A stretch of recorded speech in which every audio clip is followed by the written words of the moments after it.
पुण्यातील तरुणाई अंमली पदार्थांचं सेवन करण्यासाठी चक्क कुरिअरचा वापर करत असल्याचं समोर आलंय। पुण्यातील तब्बल 119 तरुणांनी कुरिअर कंपनीच्या मार्फत घरी मेफेड्रॉन हा अंमली पदार्थ मागवल्याचं पोलीस तपासात स्पष्ट झालंय। पोलिसांनी आता या 119 जणांच्या पत्त्यांवर संपर्क साधायला सुरुवात केली असून आतापर्यंत 70 जणांचा पत्ता शोधण्यात पोलिसांना यश आलंय। त्यानंतर पोलिसांकडून या तरुणांच्या पालकांना याची माहिती करून दिली जाणार असून समुपदेशनाला सुरुवात केली जाणार आहे।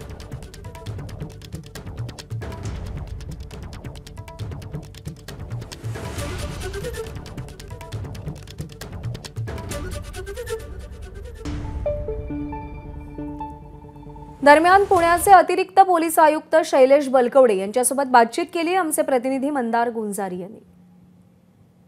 एका कारवाईच्या दरम्यान तपासांती पोलिसांना हे आढळलं की पुण्यातील अनेक जण कुरिअरच्या मार्फत हे मेफेड्रॉन नावाचं अंमली पदार्थ जे आहेत ते मागवतायत आणि त्यानंतर पोलिसांनी जेव्हा चौकशी सुरू केली तेव्हा 100हून अधिक लोकांनी हे मेफेड्रॉन कुरिअरच्या मार्फत मागवल्याचं स्पष्ट झालं।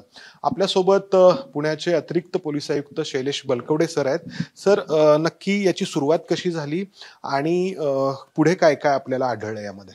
नव्याने मागच्या 15 दिवसांपूर्वी पुणे पोलिसांनी एक कारवाई केलेली आहे। त्याच्यामध्ये जवळजवळ अर्धा किलोच्या आसपास एमडी ड्रग आपण जप्त केलेला आहे आणि याच्यामध्ये काही पुढे तपास करत असताना आपल्याला काही डार्क वेब सारख्या कंपनीज आणि त्याच्यामध्ये कुरिअरच्या ज्या कंपनी अशा ज्या डार्क वेबवरती ऑपरेट करतात अशी आपल्याला तपासामध्ये निष्पन्न झालं। काही त्यांनी ज्यांना कुरिअर पुरवठा केलेला आहे अशी एक आपण यादी तयार केलेली आहे आणि त्याचा आता पाठपुरावा आणि शोध आणि व्हेरिफिकेशन या सर्व गोष्टींचं की खरोखर डिलिव्हरी झाली की नाही झाली याचा आता पुणे पोलीस तपास करत आहेत।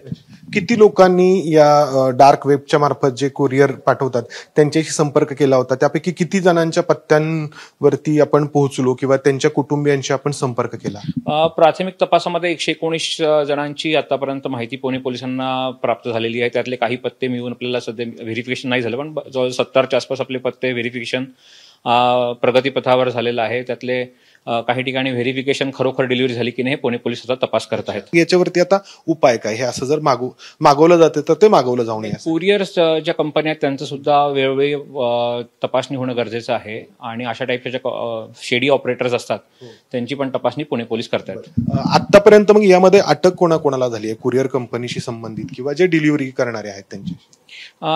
1-2 जण आता पुणे पोलिसांनी ताब्यात घेऊन अटक केलेली आहे आणि बाकीच्या प्रक्रिया सुरू आहे।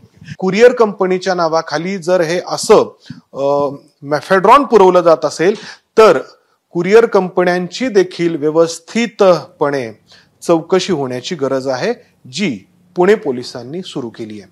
कॅमेरामन अमोल गवाळेसह मंदार गुंजारी, एबीपी माझा, पुणे। एबीपी माझा, उघडा डोळे बघा नीट।